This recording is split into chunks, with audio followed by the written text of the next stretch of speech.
ಗುರುಭ್ಯೋ ನಮಃ ಹರಿ ಓಂ ಯತೋ ಜನ್ಮಾದ್ಯಸ್ಯ ಶ್ರುತಿಸುನಯಮಾನೈಕವಿಷಯಾತ್ ಸ್ವತಂತ್ರಸ್ತಂತ್ರಜ್ಞೋ ಗುರುರಪಿ ಗುರೋರ್ಯಶ್ಚ ಜಗತಾಂ ವಿಮೂಢಾ ಯತ್ತತ್ವಂ ಪ್ರಕಟಮಿಹ ವೇತ್ತುಂ ಸುಮನಸೋ ಮುಕುಂದಂ ಧ್ಯಾಯಾಮ ವಹತ ಕುಹಕಂ तं ಸ್ವಮಹಸಾ ಸರ್ವವಿಘ್ನಃ ಪ್ರಶಮನಂ ಸರ್ವಸಿದ್ಧಿಕರಂ ಪರಂ ಸರ್ವಜೀವಪ್ರಣೇತಾರಂ ವಂದೇ ವಿಜಯದಂ ಹರಿಂ ಕರೋತು ಮಮ ಕಲ್ಯಾಣಂ ಹರಿರ್ಹಯಮುಖಾವಿತಃ ಗುರುಶ್ಚ ಮಧ್ವನಾಮಾಮೇ ವರದೋಸ್ತು ನಿರಂತರಂ ವಾಣಿತೆ ಕರವಣ್ಯಂ ಪ್ರಚರಣೋ ಹೃದಿ ಸರ್ವದಾ ಮಧ್ವಾಕ್ಯ ಸರಣೀರ್ಭೂಯಾತ್ ಶ್ರೀಮದಾಚಾರ್ಯ ಭಾವಗ ಸಮಾಶ್ರಯೇ ಗುರುಂ ಭಕ್ತ್ಯಾ ಮಹಾವಿಶ್ವಾಸಪೂರ್ವಕಂ ನಿಕ್ಷೇಪೇ ಸರ್ವಭಾರಾಂಶ್ಚ ಗುರೋ ಶ್ರೀ ಪಾದಪಂಕಜೇ. ಸೌಭಾಗ್ಯವತಿಯರು ನಿತ್ಯದಲ್ಲಿ ಗೋಪೀಚಂದನ ಮುದ್ರಾಧಾರಣೆಯನ್ನ ಹಣೆಯಲ್ಲಿ ಶ್ರೀ ಕೇಶವಾಯ ನಮಃ ಅಂತ ಹೇಳಿ ಹಣೆಯಲ್ಲಿ ಊರ್ಧ್ವಪುಂಡ್ರ ಗದಾ ಮತ್ತು ನಾರಾಯಣ ಮುದ್ರೆಯನ್ನ ಕಡ್ಡಾಯವಾಗಿ ಧಾರಣೆ ಮಾಡಬೇಕು.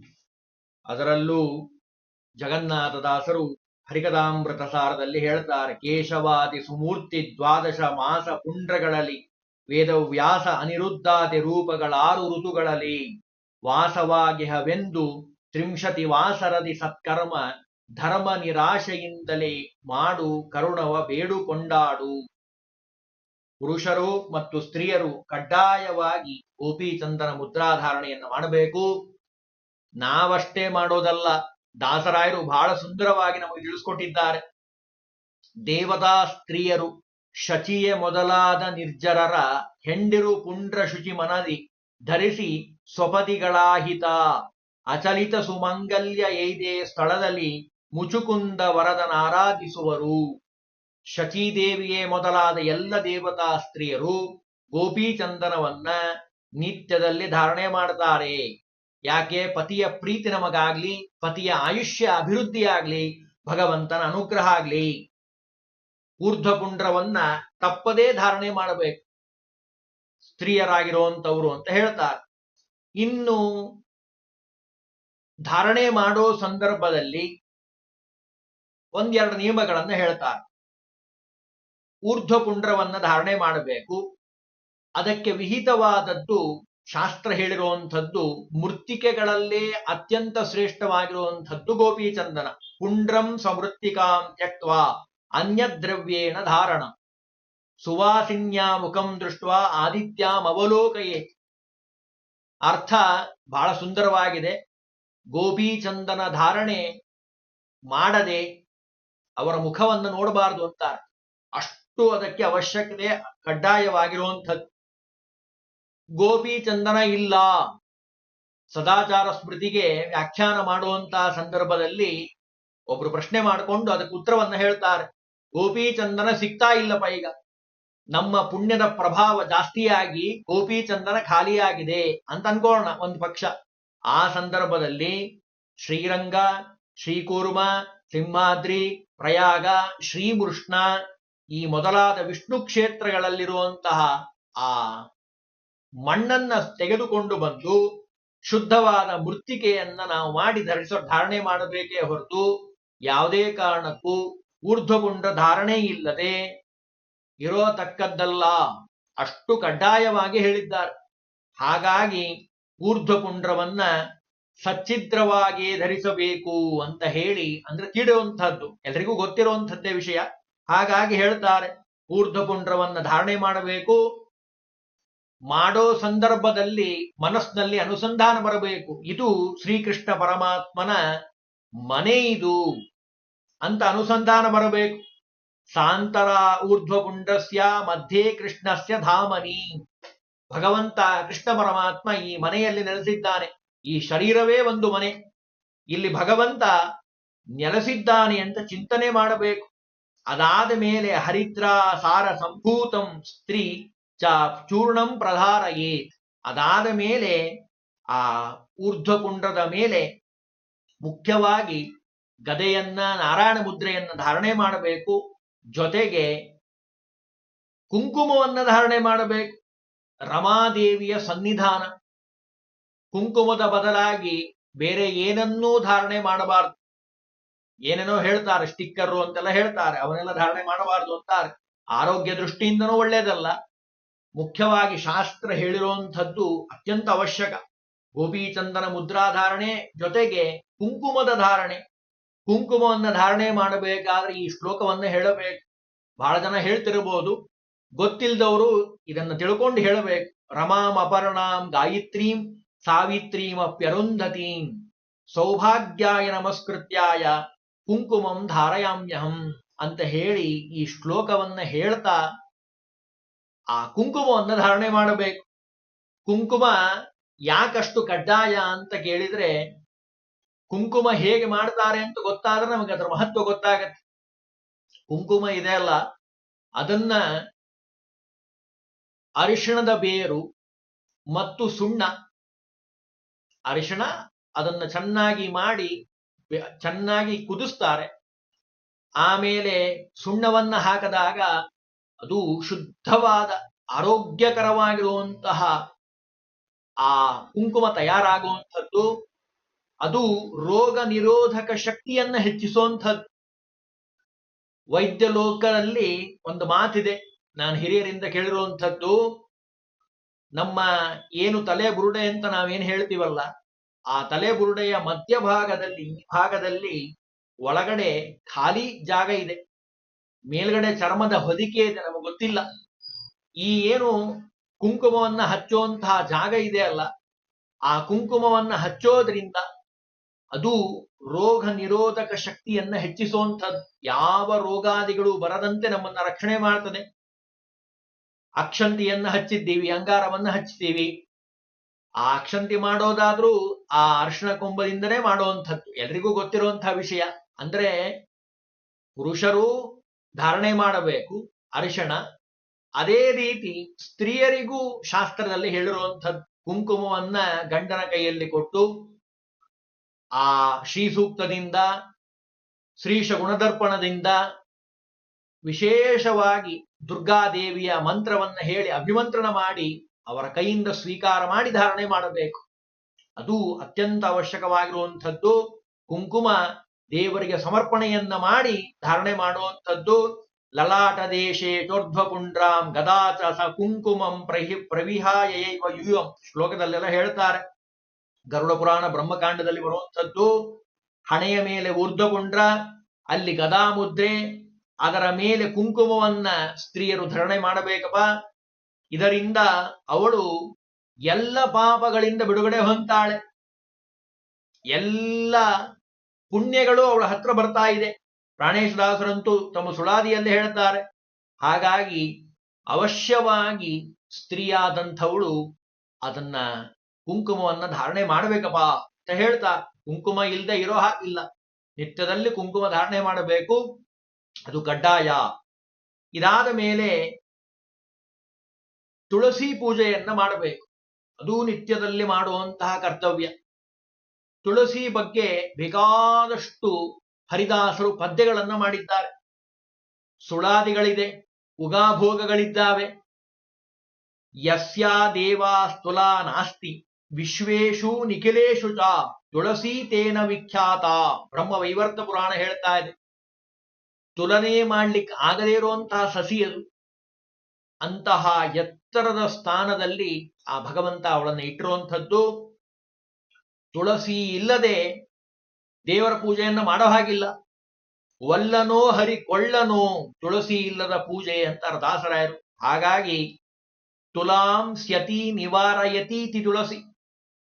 ಅಂದ್ರೆ ಅತ್ಯಾದರದಿಂದ ನಾವು ಪೂಜಾ ಮಾಡಿದ್ದೇ ಆದರೆ ನಮ್ಮ ಎಲ್ಲ ಪಾಪಗಳನ್ನ ಕಳಿಯೋಂಥವಳು. ಪಾಪಾನಿಯಾನಿ ರವಿಸೂನು ಪಟಸ್ಥಿತಾನಿ ಗೋಪಾಲ ಬ್ರಹ್ಮ ಪಿತೃಮಾತೃ ವಧಾಧಿಕಾನಿ ನಶ್ಯಂತಿ ತಾನಿ ತುಳಸೀವನ ದರ್ಶನೇನ ಗೋಕೋಟಿ ದಾನ ಸದೃಶಂ ಫಲಮಪ್ತುವಂತಿ.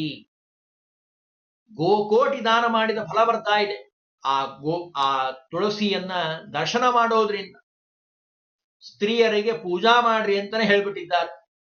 ಅಷ್ಟು ಆ ತುಳಸಿಗೆ ವಿಹಿತವಾಗಿರುವಂಥದ್ದು. ಗೋಮಯೀ ತುಳಸಿ ಮೂಲೆ ಯಾ ಕುರ್ಯಾದ್ಲೇಪನಂ. ಅದನ್ನು ಮಾಡೋ ವಿಧಾನ ಹೇಳ್ತಾರೆ, ಹೇಗ್ ಮಾಡಬೇಕು ಅಂತ. ಪದ್ಮಪುರಾಣ ತುಳಸಿ ಪೂಜೆಯ ಬಗ್ಗೆ ಹೇಳುವಂತಹ ಮಾತುಗಳು. ಕಡ್ಡಾಯವಾಗಿ ಎಲ್ರಿಗೂ ತಿಳಿಕೊಳ್ಳಬೇಕಾಗಿರುವಂತಹ ವಿಷಯ. ಶುದ್ಧವಾದ ವಿಹಿತವಾದ ಸ್ಥಳದಲ್ಲಿ ವೃಂದಾವನವನ್ನ ನಿರ್ಮಾಣ ಮಾಡಿ ಅಲ್ಲಿ ತುಳಸಿಯನ್ನ ಬೆಳೆಸಬೇಕು. ಎಷ್ಟು ಪುಣ್ಯದ ಪ್ರಭಾವ ಇದೆ ಮನೆಯಲ್ಲಿ ಅಂತ ಗೊತ್ತಾಗೋದೇ ತುಳಸಿಯಿಂದ. ಹಿರಿಯರೊಬ್ರು ಹೇಳೋರು ಯಾವಾಗ್ಲೂ, ಮನೆ ಮುಂದೆ ತುಳಸಿ ಇತ್ತಪ್ಪ ಅಂದ್ರೆ ಎಲ್ಲ ರೀತಿಯ ಸೌಖ್ಯ ಅವರ ಮನೆಗೆ ಬರ್ತಾ ಇರ್ತದೆ. ಅಷ್ಟು ಆರೋಗ್ಯ, ಇವತ್ತಂತೂ ವಿಜ್ಞಾನ ಹೇಳ್ತದೆ ಆರೋಗ್ಯಪ್ರದವಾಗಿರುವಂಥದ್ದು ತುಳಸಿ. ಅದನ್ನು ಹೇಳ್ತಾರೆ. ತುಳಸಿ ವೃಂದಾವನದ ಸುತ್ತಮುತ್ತಲ ಸ್ಥಳವನ್ನ ನಿತ್ಯ ಸ್ವಚ್ಛ ಮಾಡಬೇಕು, ಗೋಮಯದಿಂದ ಸಾರಿಸಬೇಕು, ತುಳಸಿಗೆ ನೀರು ಹಾಕಬೇಕು, ಅರಿಶಿಣ ಕುಂಕುಮ ಮಂಗಲ ದ್ರವ್ಯಗಳಿಂದ ಆಕೆಯನ್ನ ಅಲಂಕಾರ ಮಾಡಬೇಕು. ಇದರಿಂದ ನಿತ್ಯದಲ್ಲೂ ಅಭಿವೃದ್ಧಿಯನ್ನ ಹೊಂತಾಳೆ ಸ್ತ್ರೀಯಾದಂಥವಳು. ಈ ಪುಣ್ಯದ ಪ್ರಭಾವದಿಂದ ಪೂಜಾ ಮಾಡೋ ಸಂದರ್ಭದಲ್ಲಿ, ತುಳಸಿ ಪೂಜಾ ಮಾಡೋ ಸಂದರ್ಭದಲ್ಲಿ ಸೌಭಾಗ್ಯವತಿ ಮನಸ್ಸಿನಲ್ಲಿ ಏನ್ ಅನ್ಕೊಂತಾಳೋ ಅದನ್ನ ಭಗವಂತ ಈಡೇರಿಸ್ತಾನಂತೆ ತುಳಸಿಯಲ್ಲಿದ್ದು. ಅದನ್ನಿಲ್ಲಿ ಹೇಳ್ತಾರೆ, ಪ್ರಜಾಂಸಿ ತತ್ರ ಯಾವಂತಿ ಧೂರಿ ಭೂತಾನಿ ಜೈಮಿನಿ ತಾವತ್ ಕಲ್ಪ ಸಹಸ್ರಾಣಿ ಮೋದತೆ ವಿಷ್ಣುನಾ ಸಹ. ಎಷ್ಟು ಸುಂದರವಾಗಿ ಹೇಳ್ತಾರೆ ಅಂದ್ರೆ, ಎಷ್ಟು ಫಲ ಪಡಿತಾಳವಳು ಅಂದ್ರೆ ಈ ಪುಣ್ಯ ಪ್ರಭಾವದಿಂದ ಶುದ್ಧವಾದ ತತ್ವಜ್ಞಾನವನ್ನ ಹೊಂದಿ ಭಗವಂತನ ಅನುಗ್ರಹವನ್ನ ಪಡಿತಾಳೆ. ಸುತ್ತಲೆ ಪುತ್ತಲಿನ ಪ್ರದೇಶವನ್ನ ಯಾರು ಸ್ವಚ್ಛ ಮಾಡ್ತಾರೋ ಅವರಿಗೆ ಸರ್ವಸಿದ್ಧಿಯನ್ನು ತಂದ್ಕೊಡ್ತಾಳಂತ ತುಳಸಿ. ಗೋಮಯದಿಂದ ಸಾರಸ್ಲಿಕ್ಕೆ ಕೆಲವರು ಸಂಕೋಚ ಮಾಡ್ಕೊಂತಾರೆ, ಅಯ್ಯೋ ಗೋಮಯದಿಂದ ಮಾಡಬೇಕಲ್ಲ ಅಂತ. ಆದರೆ ಬಹಳ ಜನಕ್ಕೆ ಗೊತ್ತಿರ್ಲಿಕ್ಕಿಲ್ಲ, ಗೋಮಯದಲ್ಲಿ ಲಕ್ಷ್ಮೀಯ ಸನ್ನಿಧಾನ.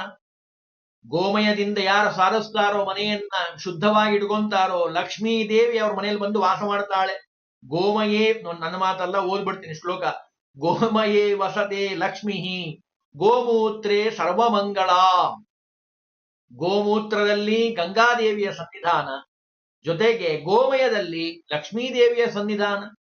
ಇಬ್ಬರೂ ಅದಕ್ಕೆ ಅತ್ಯಂತ ಅವಶ್ಯಕ. ಹಾಗಾಗಿ ಆ ಗೋಮೂತ್ರದಲ್ಲಿ ಸರಸ್ವತೀ ದೇವಿ, ಗಂಗಾದೇವಿ, ಎಲ್ಲ ದೇವತೆಗಳಿದ್ದಾರೆ. ಗೋಮಯದಲ್ಲಂತೂ ಸಾಕ್ಷಾತ್ ಲಕ್ಷ್ಮೀದೇವಿನೇ ವಾಸ ಮಾಡ್ತಾಳೆ. ಹಾಗಾಗಿ ನಿತ್ಯದಲ್ಲಿ ಒಂದು ದಿವಸವೂ ಬಿಡದೆ ತುಳಸಿ ಪೂಜೆಯನ್ನ ಮಾಡಬೇಕು ಅಂತ ಹೇಳ್ತಾರೆ. ಚೆನ್ನಾಗಿ ಬೆಳೆಸಬೇಕು. ಯಾಕೆ? ಪುರುಷರಾದಂಥವ್ರು ತಮ್ಮ ಪತಿಗಳು ಅದರಲ್ಲಿ ಬಂದು ತುಳಸಿಯನ್ನ ಸ್ವೀಕಾರ ಮಾಡಿ ದೇವರಿಗೆ ಸಮರ್ಪಣೆ ಮಾಡ್ತಾರೆ. ಆ ಪುಣ್ಯದಲ್ಲಿ ಅರ್ಧ ಭಾಗ ನಿಮಗೆ ಬರ್ತದೆ. ಅದಕ್ಕೆ ಅತ್ಯಂತ ಅವಶ್ಯಕವಾಗಿ ಕಡ್ಡಾಯವಾಗಿ ತುಳಸಿ ಪೂಜೆಯನ್ನ ಮಾಡಬೇಕು. ತುಳಸಿ ಸನ್ನಿಧಾನದಲ್ಲಿ ಬೆಳಗ್ಗೆ ಮತ್ತು ಸಾಯಂಕಾಲ ದೀಪವನ್ನ ಹಚ್ಚಬೇಕು. ಪದ್ಮಪುರಾಣ ಹೇಳ್ತದೆ, ಪ್ರದೀಪಂತು ಯಾತು ಸಂಧ್ಯಾಯಾಂ ಸ್ಥಾಪಯೇ ತುಳಸೀವನೆ ಅಥವಾ ತುಳಸಿ ತಟೆ.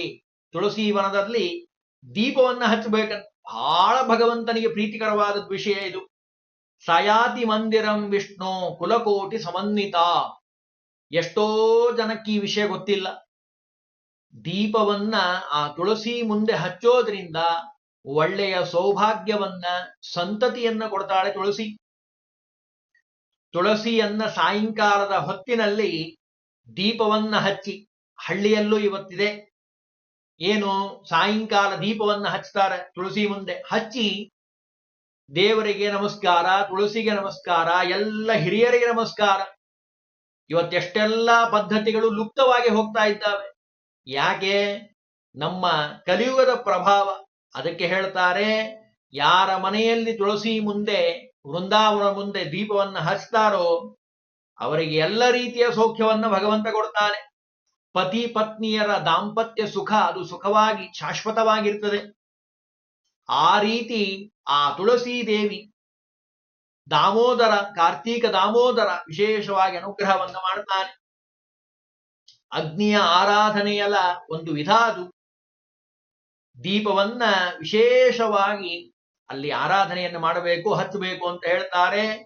ಮಹಾಲಕ್ಷ್ಮೀ ದೇವಿ ಮತ್ತು ನಾರಾಯಣ, ತುಳಸಿ ವಿಶೇಷವಾಗಿ ಅನುಗ್ರಹವನ್ನು ಮಾಡ್ತಾರೆ.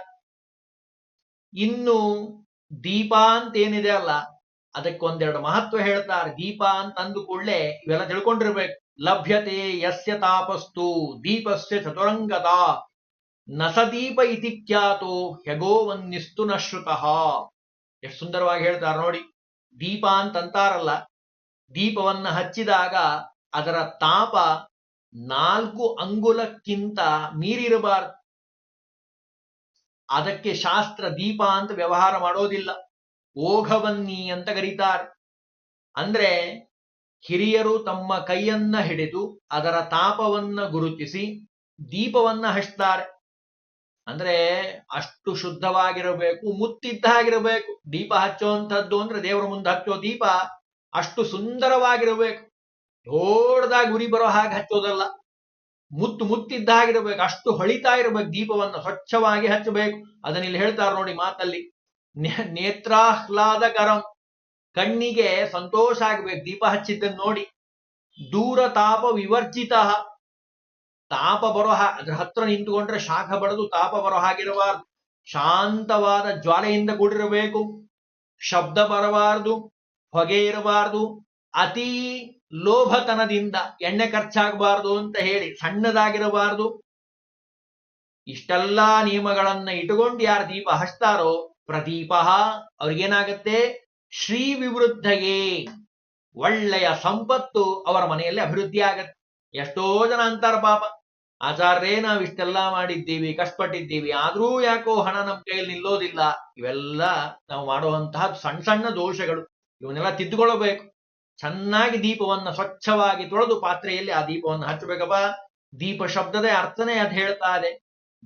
ದೀ ಅನ್ನೋ ಶಬ್ದ ದೀರ್ಘವಾದ ಪ್ರವೃತ್ತವಾದ, ನಮ್ಗೆಲ್ಲ ಕಡೆ ಒಳಗೆ ಹೊರಗೆ ತುಂಬಿಕೊಂಡಿರೋ ಅಂಥದ್ದು ಏನಪ್ಪ, ಒಂದೇ ಒಂದು ನಮ್ಗೆ ತುಂಬಿಕೊಂಡಿರೋದು ಅಜ್ಞಾನ. ಅದು ಎಂಥ ಅಜ್ಞಾನ, ಅಹಂಕಾರದಿಂದ ಕೂಡಿರೋ ಅಜ್ಞಾನ. ನಾನು ನಂದು ನನಗೆಲ್ಲ ಗೊತ್ತು ಅನ್ನುವಂಥ ಅಜ್ಞಾನದ ಅಹಂಕಾರ ತುಂಬಿಕೊಂಡಿದೆ. ಅದರ ಪರಿಮಾರ್ಜನ ಆಗಬೇಕು. ಅದನ್ನೇ ಹೇಳ್ತಾರೆ, ದೀರ್ಘಾಧ್ವಾನ ಮಹಾಧ್ವಾಂತ ಅಹಂಕಾರ ಪರಿಮಾರ್ಜನ. ಇನ್ನು ಪ ಅನ್ನೋ ಶಬ್ದ ಇದೆ. ಪರತತ್ವನಾದ ಆ ಭಗವಂತ ಇದ್ದಾನಲ್ಲ, ಅವನ ಜ್ಞಾನವನ್ನ ಕೊಡ್ತಾ ಇದೆ. ಪರತತ್ವ ಪ್ರಕಾಶಶ್ಚ ದೀಪ ಇತ್ಯಭಿಧೀಯತೆ. ದೀಪದ ಅರ್ಥ ನಮಗೆ ತಿಳ್ಕೊಂಡಿದ್ದೀವಿ ನಾವು. ದಿ ಅಂದ್ರೆ ನಮ್ಮಲ್ಲಿ ಒಳಗೆ ಹೊರಗೆ ತುಂಬಿಕೊಂಡಿರುವಂಥ ಅಜ್ಞಾನದ ಅಹಂಕಾರ, ಅದನ್ನ ಕಳೆದು ಪರಿಮಾರ್ಜನೆ ಮಾಡಿ ಪಾ ಅಂದ್ರೆ ಭಗವಂತನ ಆ ಪರತತ್ವದ ಜ್ಞಾನವನ್ನ ಕೊಡ್ತಾ ಇದೆ. ಹಾಗಾಗಿ ಆ ಭಗವಂತನ ವಿಶೇಷವಾದ ಸನ್ನಿಧಾನ ಆ ದೀಪದಲ್ಲಿದೆ. ಆ ದೀಪವನ್ನ ಹಚ್ಚುವಂತಹ ಸಂದರ್ಭದಲ್ಲಿ ಈ ಅನುಸಂಧಾನದಿಂದ ಹಚ್ಚಬೇಕಪ್ಪ. ದೇವರ ಎದುರಿಗೆ ತುಪ್ಪದ ದೀಪವನ್ನ ಸದಾ ಹಚ್ಚಬೇಕು ಅಂತ ಹೇಳ್ತಾರೆ. ಅದು ಸಾಧ್ಯ ಆಗಲಿಲ್ಲಪ್ಪ ಅಂತಂದ್ರೆ ಎಳ್ಳೆಣ್ಣೆಯಿಂದಾದ್ರೂ ದೀಪವನ್ನ ಹಚ್ಚಿ ಅಂತಾರೆ. ಅಂದ್ರೆ ಅಷ್ಟು ಭಗವಂತನ ಒಂದು ಮುಖ್ಯವಾಗಿ ಆ ದೀಪವನ್ನ ಹಚ್ಚುವಂಥದ್ದು. ದೀಪವನ್ನ ನೆಲದ ಮೇಲೆ ಇಟ್ಟು ಹಚ್ಚಬಾರದು. ನೆಲ ಬಿಟ್ಟು ಅಂದ್ರೆ ಒಂದು ಪಾತ್ರೆಯನ್ನಿಟ್ಟು ಆ ಪಾತ್ರೆಯಲ್ಲಿ ಎಣ್ಣೆಯನ್ನ ಹಾಕಿ ಅಂತರದಲ್ಲಿ ಅದನ್ನ ದೀಪವನ್ನು ಇಡಬೇಕು ಅಂತ ಹೇಳ್ತಾರೆ. ಅಂದ್ರೆ ಭೂತಾಯಿ ಎಲ್ಲವನ್ನ ಸಹನೆ ಮಾಡ್ತಾಳೆ, ಆದರೆ ದೀಪದ ತಾಪವನ್ನ ಸಹನೆ ಮಾಡೋದಿಲ್ಲ. ಹಾಗಾಗಿ ಪಾತ್ರೆಯನ್ನ ಚೆನ್ನಾಗಿ ಎಚ್ಚರವಾಗಿ ಇಟ್ಟುಕೊಂಡು ದೀಪವನ್ನ ಹಚ್ಚಬೇಕಪ್ಪ. ದೀಪವನ್ನ ತುಪ್ಪದ ದೀಪ ಆದ್ರೆ ಬಹಳ ಒಳ್ಳೆಯದು, ಇಲ್ಲ ಅಂದ್ರೆ ಎಳ್ಳೆಣ್ಣೆ ದೀಪವನ್ನಾದ್ರೂ ಹಚ್ಚಬಹುದು ಅಂತ ಹೇಳ್ತಾರೆ. ದೀಪ ಹಚ್ಚುವಂತ ಸಂದರ್ಭದಲ್ಲಿ ದೇವತೆಗಳು ದೀಪ್ತಿ ಉಳ್ಳಂಥವರು, ತೇಜಸ್ವಿಗಳಾಗಿರುವಂಥವ್ರು. ಆ ಭಗವಂತನನ್ನ ತಿಳಿದಿಕ್ಕೆ ದೇವತೆಗಳ ಒಂದು ಸಹಕಾರ ಅತ್ಯಂತ ಅವಶ್ಯಕ. ಅಗ್ನಿ ವಾಗೇಂದ್ರಿಯಕ್ಕೆ ಅಭಿಮಾನಿ ದೇವತೆ ಆಗಿರುವಂಥವ್. ದೀಪ ಹಚ್ಚೋ ಸಂದರ್ಭದಲ್ಲಿ ಆ ಎಲ್ಲ ಸೌಭಾಗ್ಯವತಿಯರು ಪ್ರಾರ್ಥನೆ ಮಾಡಬೇಕು. ಅಗ್ನಿ ನಮ್ಮ ಬಾಯಲ್ಲಿ ಇರ್ತೀಯಪ್ಪ ನೀನ್ ಯಾವಾಗ್ಲೂ, ನಮಗೆ ವಾಕ್ ಸಂಯಮವನ್ನು ಕೊಡು. ನಮ್ಮ ಬಾಯಿಂದ ಕೆಟ್ಟ ಶಬ್ದಗಳು, ಇನ್ನೊಬ್ಬರಿಗೆ ನೋವಾಗುವಂಥ ಶಬ್ದಗಳು, ಚುಚ್ಚು ಮಾತಾಡುವಂಥ ಶಬ್ದಗಳು, ಇನ್ನೊಬ್ಬರನ್ನ ನಿಂದನೆ ಮಾಡುವಂತಹ ಶಬ್ದಗಳು ಯಾವತ್ತೂ ನಮ್ಮ ಬಾಯಿಂದ ಬರಬಾರದು. ಅಬದ್ಧವಾದ, ಅಪಾರ್ಥವನ್ನ ಕೊಡುವಂತಹ, ಅಯೋಗ್ಯವಾದ, ಶಾಸ್ತ್ರ ವಿರುದ್ಧವಾದ ಮಾತುಗಳು ನಮ್ಮಿಂದ ಬರಬಾರದು.